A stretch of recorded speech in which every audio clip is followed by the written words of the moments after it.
বলেছিলাম এক ভিডিওতে যে বেদানা গাছে কীভাবে পরিচর্যা করলে ফল ভালো হয়। এই দেখুন, আগে পরিচর্যা করছিলাম, এবার নতুন ডাল বের হয়েছে।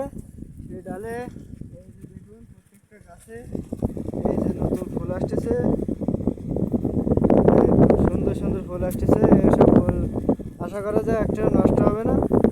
এই দেখুন এই গাছও, এই যে দেখুন এইটাতে আরও ফল বড় হয়ে গেছে, কিছু ছোট ফলও আছে।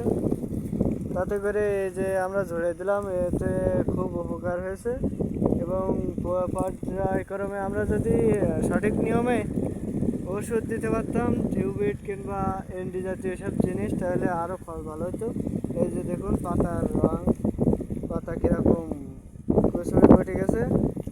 এতে আরও ট্রিটমেন্ট দেওয়ার প্রয়োজন, আমরা ট্রিটমেন্ট দেবো খুব তাড়াতাড়ি, তা না হলে ফল আরও ভালো হবে না।